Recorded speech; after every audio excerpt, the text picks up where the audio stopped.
Luka Doncic halos sumali sa Real Madrid football team, pero bago natin yan pag-usapan, alam nyo ba na isang boto na lang ang kulang? Sana'y nakuha na ni Jaren Jackson Jr. ang pinakamalaking kontrata sa kasaysayan ng NBA. All-Star, All-Defense, 22.2 points per game, pero kahit yan hindi sapat para makapasok sa ito sa All-NBA team. Sobrang daming superstar ngayong taon, kulang ang spots, siksikan sa pangalan, at dahil dun, goodbye Supermax, goodbye $350 million. Inaasahan sana na ganito ang makukuha ni Jaren Jackson Jr. na kontrata kung nakapasok lang siya sa All-NBA team ngayong season. Pero dahil hindi siya napili, nasa alapaap tuloy ang nawalang $200 million. Ang pinakamalapit na pwede niyang makuha ngayon, isang extension na aabot lang sa $150 to $160 million.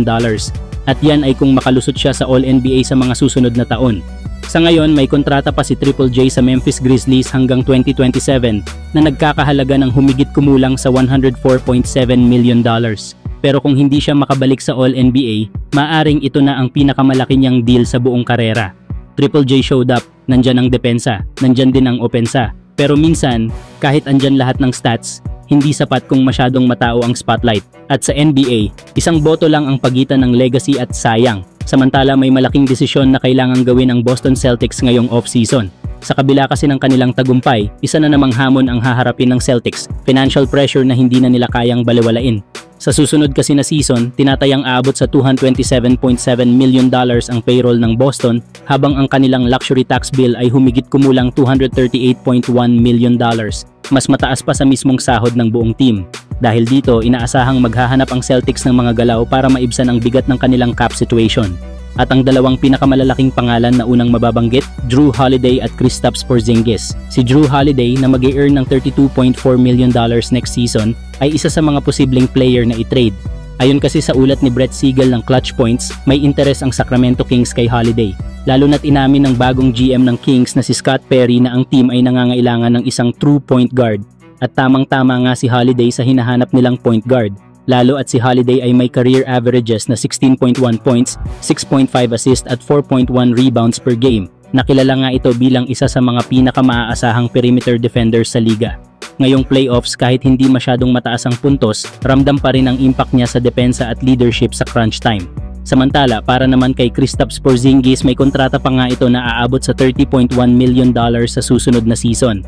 Bago siya ma-injure ngayong playoffs, si Porzingis ay may regular season averages na 20.1 points, 7.2 rebounds, 1.9 blocks per game, habang may shooting na 37.5% mula sa 3-point line, elite numbers para sa isang 7'3" big man. Pero kahit magaling sina Holiday at Porzingis at bahagi sila ng championship run ng Boston noong 2024, wala pa ring magagawa ang Celtics laban sa kanilang pabigat na financial situation. Pero kayo mga idol, ano ang masasabi ninyo? Dapat bang i-trade ng Boston sina Holiday o Porzingis? O magtiwala pa rin sa core na ito kahit gaano kabigat ang luxury tax? Samantala mga idol, alam nyo ba na bago pa man maging basketball superstar, muntik nang tahakin ni Luka Doncic ang landas ng pagiging football player? Bata pa lang si Luka sa Slovenia, mahilig na siya sa soccer. Ang tatay niya, si Sasha Doncic, ay isang professional basketball player, pero si Luka, mas tutok noon sa bola ng football. In fact, noong lumipat siya sa Spain para maglaro sa Real Madrid basketball team, nagpakita raw ito ng interest na mag-training kasama ang Real Madrid football team sa youth level. Ayon sa mga kwento ng dating coaches niya, kung hindi daw lumabas ang extraordinary talent niya sa basketball, posible raw na nagpatuloy si Luka sa football. At baka ngayon, kilala na natin siyang striker sa halip na NBA MVP candidate. Pero syempre, history na ang lahat at sa basketball siya naging alamat. Kaya mga idol, sa likod ng tagumpay ng mga superstar gaya ni Luka, maraming kwento na hindi natin alam. Mga what if na nagpapakita na minsan, iisang desisyon lang ang nagbabago ng lahat. Kung nagpatuloy siya sa football, ibang landas ang tinahak niya. Pero dahil pinili niya ang basketball, nagkaroon tayo ng isang tunay na alamat sa NBA. Pero kayo mga idol, ano ang masasabi nyo? Kung si Luka ay nagpatuloy sa football, paano kaya ang kwento niya ngayon? Huwag kalimutang mag-like, share at subscribe para sa mas marami pang NBA updates.